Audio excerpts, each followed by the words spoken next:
Hello, sir. Would you like to buy this piece of land, sir? Okay. Do not redeem! Do not redeem! Do not redeem the card! What? Do not redeem the card!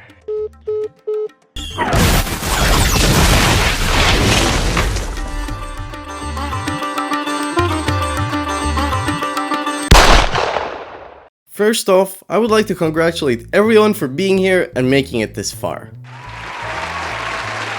We have once again narrowly avoided a nuclear war over a mountainous region home to about 15 million people.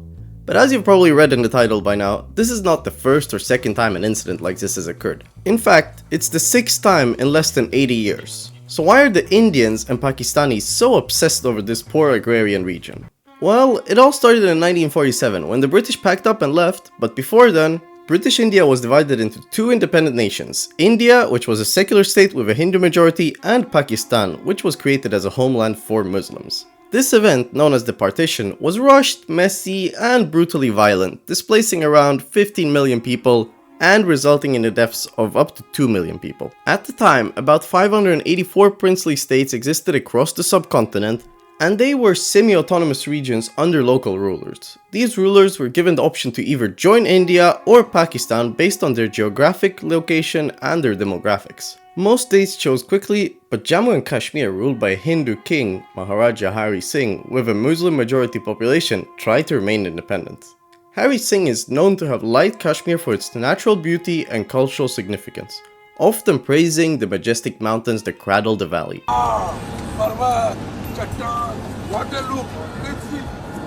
What are you showing me? What are you pointing at? Very good looking. No, that's not a view. You're out of your mind. But despite Harry's love for Kashmir, the Kashmiris did not love him back. This was because Hari Singh, like many other princely rulers of his time, personally benefited from his state's vast resources, often neglecting widespread poverty and political demands in the region.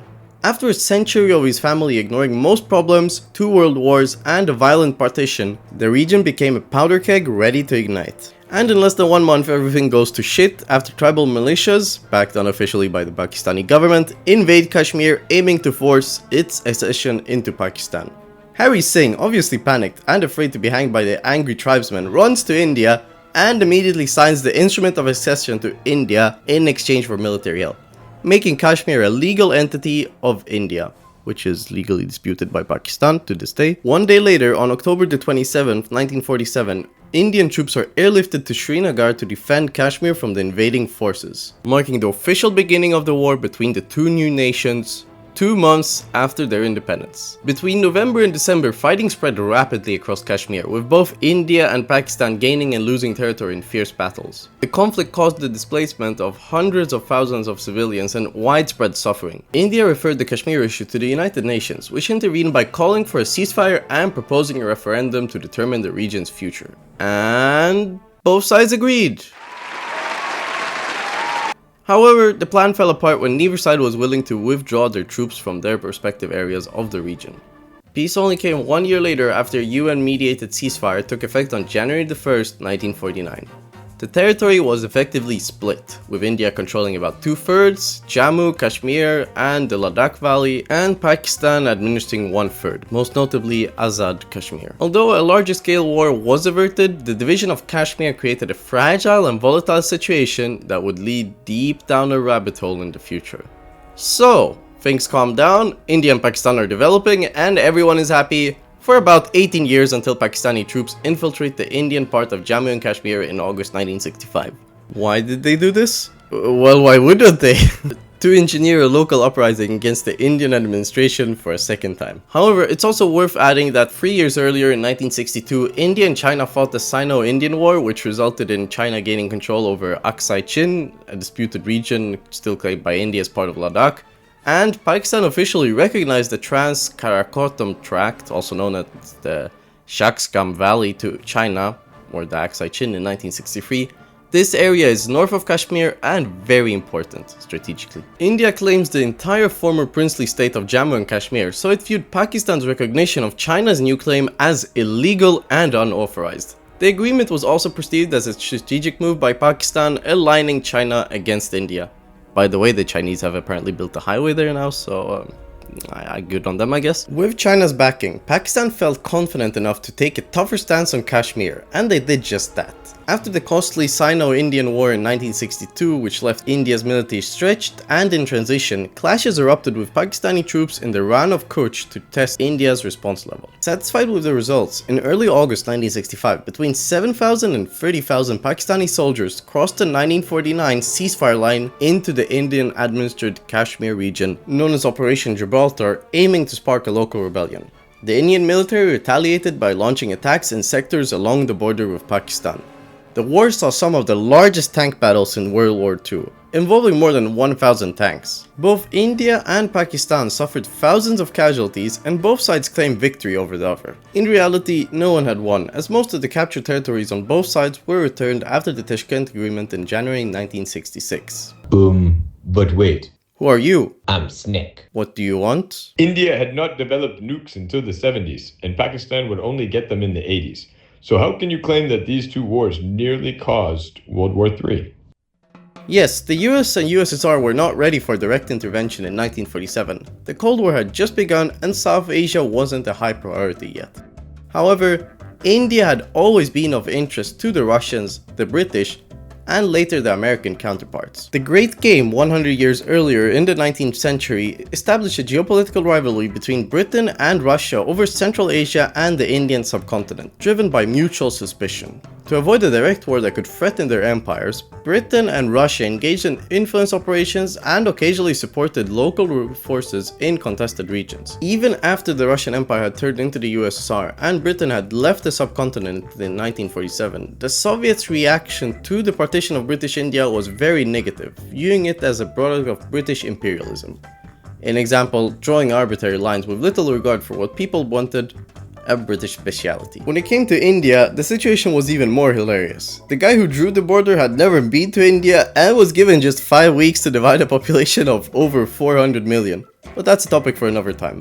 What matters is that Russia viewed Britain and the US with great suspicion, and the feeling was mutual in Washington. CIA documents revealed that the US thought that the Kremlin might pivot eastward due to European setbacks and was preparing for increased communist activity in Asia.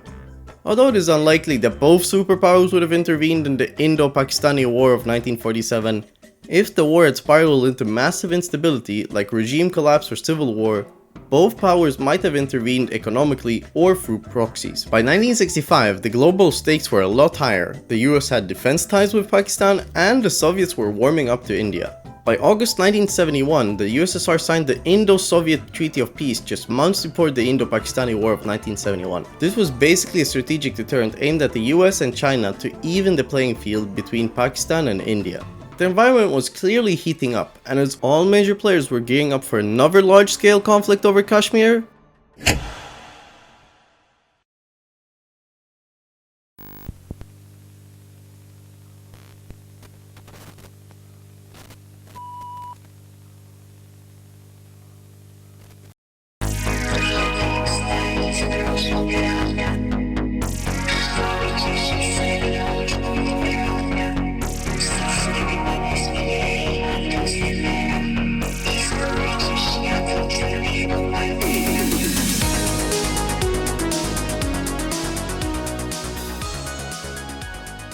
the 90s. 2 decades have passed and a lot has changed. The Cold War has ended, the USSR has collapsed, the global economy is booming, and Pakistan and India have both developed nuclear weapons and are on the brink of going to war again. In the late 1980s, the Jammu and Kashmir Liberation Front, or the JKLF, which was founded 10 years earlier to seek full independence from both India and Pakistan, became the dominant insurgent group in the Indian-administered Kashmir. While the JKLF operated largely from Pakistan-administered Kashmir, it maintained a pro-independence position, which often put it at odds with its Pakistani authorities.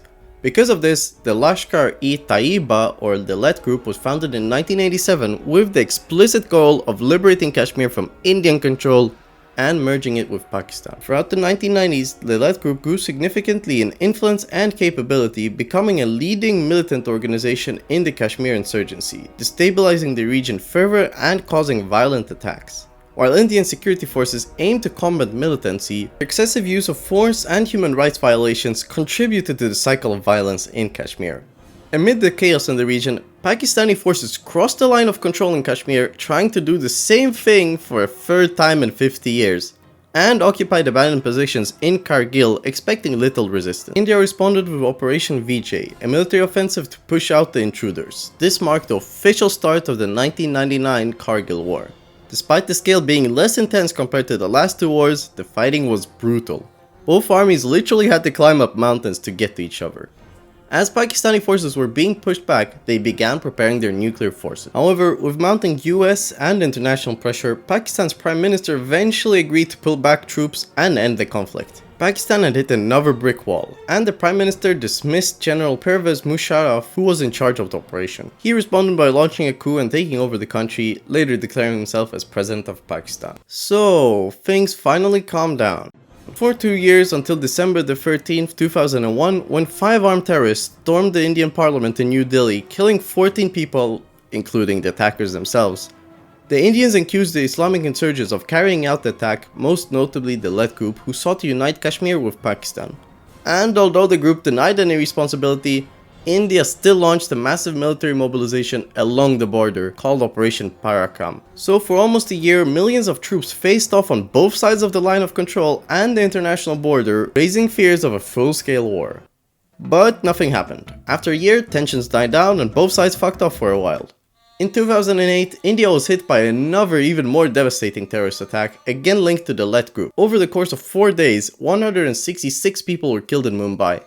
Despite the scale of the tragedy, India refrained from launching a military operation. There was a third major attack in 2016 when jihadists launched a deadly assault on the Indian army base in Uri, Jammu and Kashmir, killing 19 soldiers, prompting limited strikes in response, but very minor in scale compared to 2001. The limited standoffs in 2008 and 2016 arguably emboldened young jihadist sympathizers in Kashmir. On February the 14th, 2019, 20-year-old Adil Ahmed Dar carried out the deadliest attack in Kashmir since the insurgency had begun, killing 40 Indian security personnel. This time, India responded hard, blaming Pakistan and carrying out airstrikes in Balakot, which housed militant camps deep inside Pakistan. Pakistan launched retaliatory strikes, capturing an Indian pilot in the process, and both sides were gearing up for another confrontation. However, by early March 2019, after intense diplomatic pressure from China and the US, both sides agreed to pull back and the Indian pilot was released by Pakistan as a gesture of goodwill.